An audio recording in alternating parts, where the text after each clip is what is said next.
Yo, what's good? It's Ray, or RDG, whatever you want to call me. I wanted to come on here and give y'all a testimony of mine, a little story time, if you will. It really helped me become a really good trader, and it helped develop me as a person as well. But it had to break me first. Pain can teach you more than information can.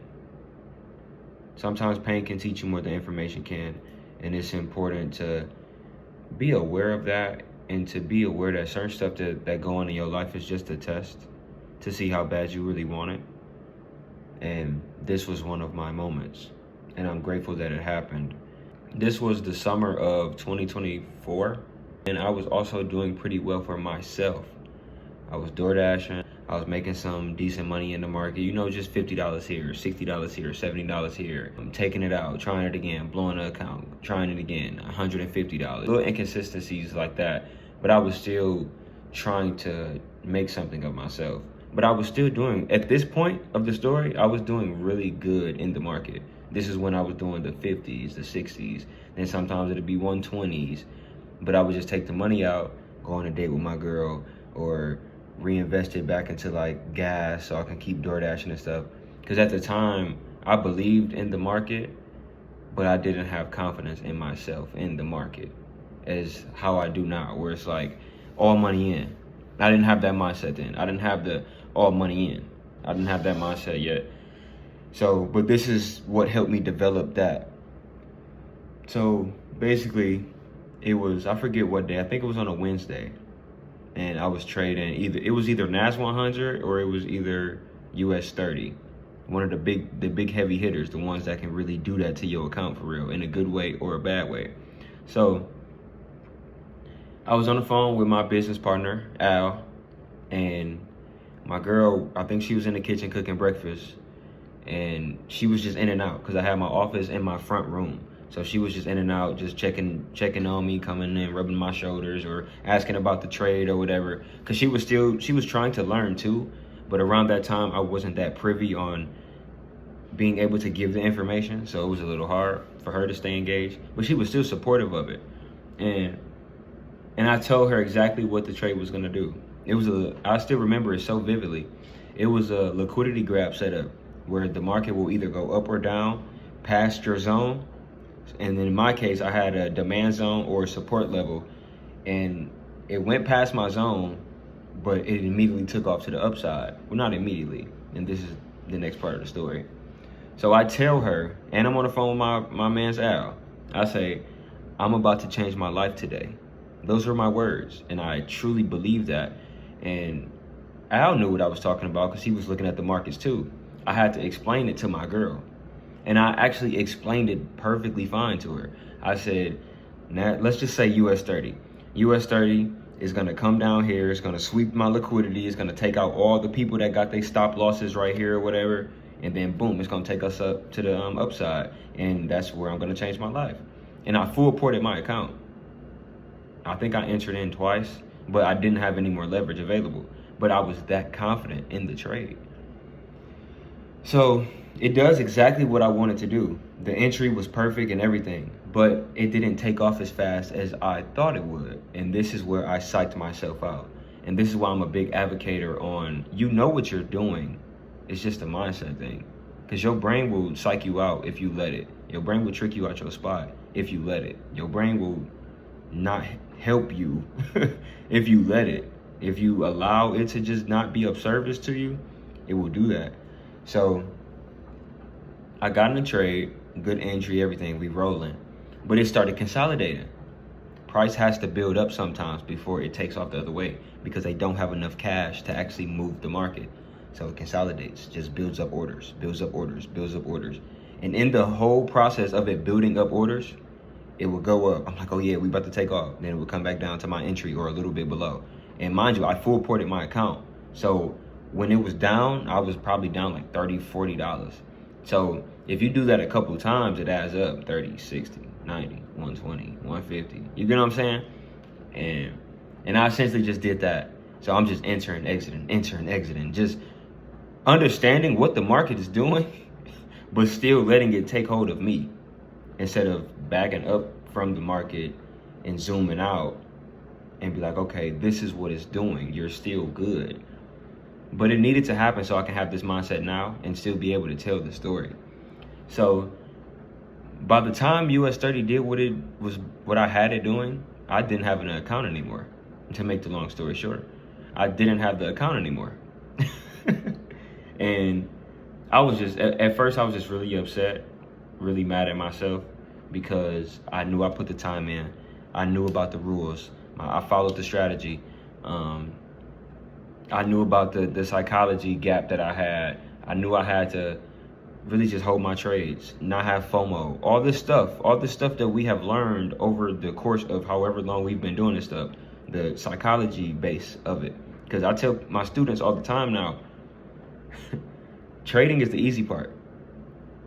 Building your mindset and developing that is the hard part, because it's based on a lot of things. Your childhood, how do you feel about money? What's your spending habits like? What are your goals? Do you have any investments, or do you have any goals to invest? Are you financially literate? Because there's no point of getting the money in the market if you don't know how to use the money. You get what I'm saying? Because you're just gonna buy you're gonna buy a Louis belt with it. You're gonna trick it off on some girl. In my case, that's what I did. I'm going on dates. I'm eating steaks, seafood boils. I'm filling the crib up every weekend, not living beneath my means. So everything that I'm making from the market and DoorDash, it was just gone. But this is what led me to investing. I knew about the market, but this is what led me to investing. Because I'm like, Ray, you just made so much money this year, but you didn't keep any of it. You didn't invest any of it. And then that's when I full-fledged crypto and loading up my account and just really honing in on this. But back to the story, because I digress. So I'm extremely mad at myself. My girl, she's supporting me. She giving me a hug and stuff. The waterworks haven't came yet. And if you know me in person, you know I'm a crybaby. If you don't know me in person, I'm a crybaby. I'm very sensitive. But especially when you just put the work in for so long, and you give it your all, and it just don't be enough sometimes, bro. That's how the cookie crumbles, bro. That's life as a man, bro. That's life as a human. Sometimes it's just not enough. You feel me? And this was one of those cases. So, but I appreciate my girl at the time. I appreciate her for sure, because she was definitely a big support system, and I would have sat in that house and I would have drove myself crazy if she wasn't there. But I'm a hustler at the end of the day, and a loss is not gonna break me or stop me from doing what I said that I'm gonna do. So I go to DoorDash. I'm like, all right, well, I just blew my account. I need to make some of this back, and then I'll work later. So I can DoorDash a little bit before work, go to work, do it all over again until I can build up my account again and whatever, so I can keep it going. So my very first order, it was, I forget what it was. It was like some type of groceries or some little stuff. And I delivered it to this old sweet lady. I didn't get her name or anything. I hope she's doing well, because she really changed my life in the smallest manner. But it was super big to me. And that's why I say regulate your nervous system and get a connection with yourself and the Most High, because He will put you in certain situations where it will keep you on your path. Even if you fail, it will keep you on your path.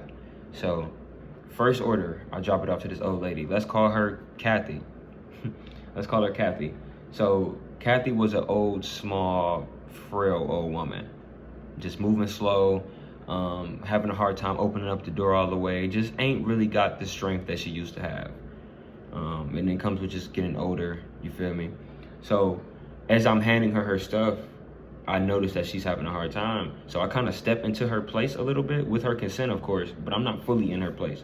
But I kind of just got my hand on the door, holding the door open for her, and I'm helping her with the groceries and stuff. I'm essentially putting the groceries in her house while she's really just helping me a little bit or whatever. And I don't know how she knew. I don't know how she knew that I blew my account.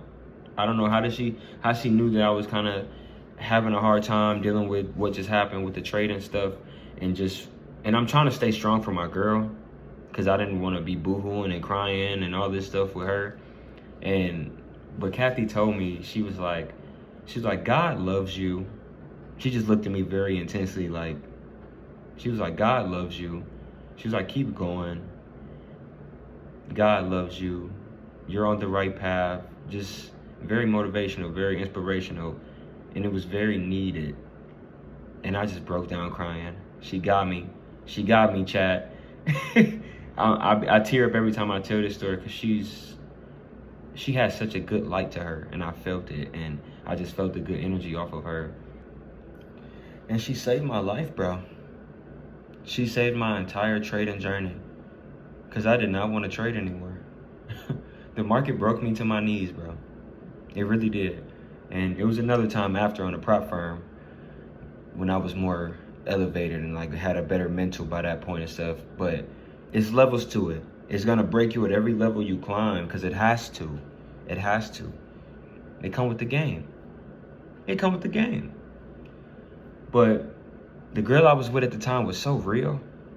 I got in the car, and by that point, I already tried to wipe my eyes and shit. But she seen me, and then she just looked at me, and she just threw her arms up for me, and I just hugged her. And I just broke down crying again, all in her shoulder, I'm boo-hooing. I'm talking about I'm boo-hooing. But she never judged me for that. She never threw it back in my face. She never made me feel less of a man for that. And we talked about it later, and she understood. Like, she's like, you've been chasing this for a minute. Like, this is what you want to do, and I can understand how this feels. Like, but I say that to say this. It's not all about the money.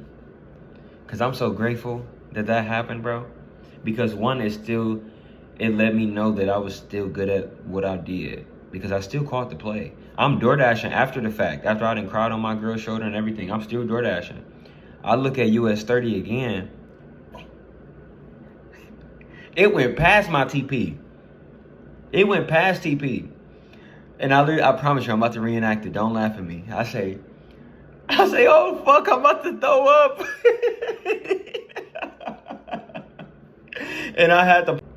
I'm running low on storage, man, so I gotta wrap this up. But I pull over and I call my man's Al again, and I'm full blown crying again. Like this shit, it meant that much to me, bro.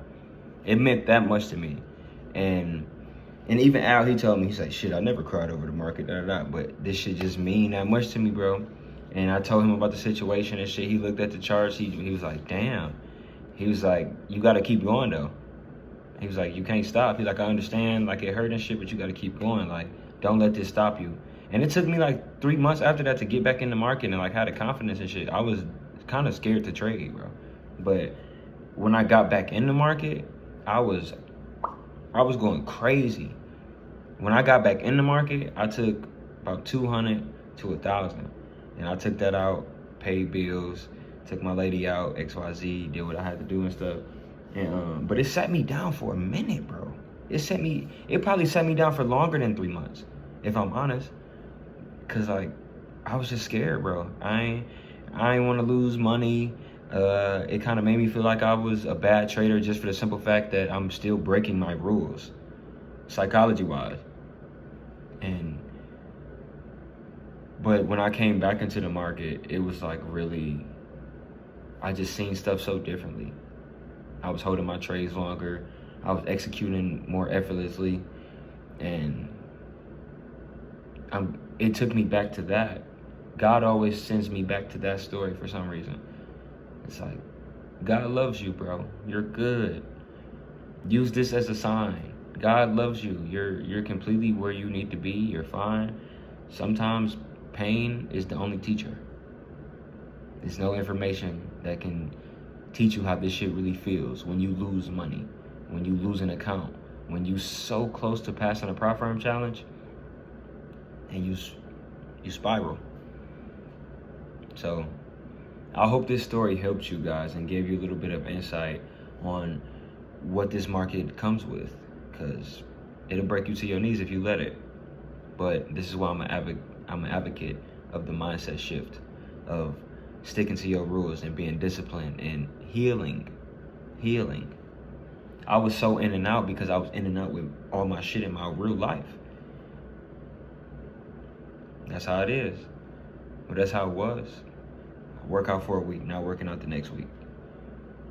I'm being consistent in this area, but not in this area. I'm being consistent for a couple of weeks, but not being consistent for months, and just keeping it going. How you are in the market is how you are, period. You can lie to your family, you can lie to your friends, you can lie to your girlfriend, boyfriend, you can even lie to yourself.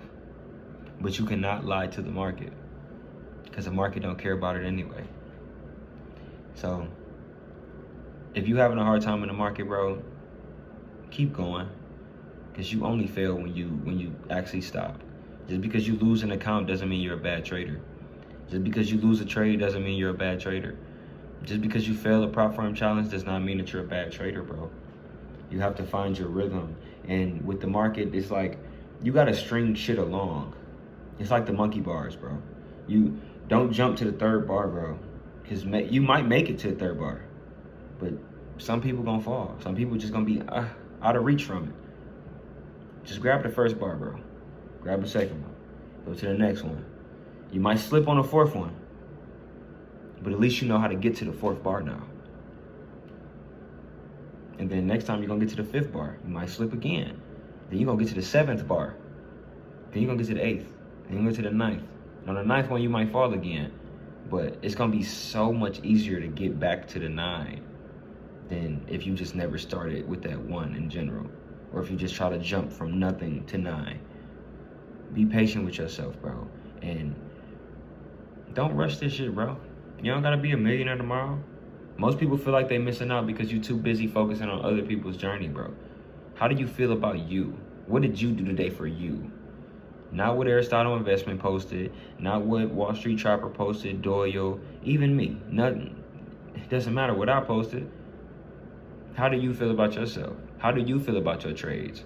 Every student that I have talked to, I said, as soon as we get off this phone, if you have time, write down your goals. Write down what you want out of the market. Write down, your life. Right, plan out your life, how you want this to go the next couple of years. And then we can talk markets. I hope I helped y'all, man. Y'all be smooth.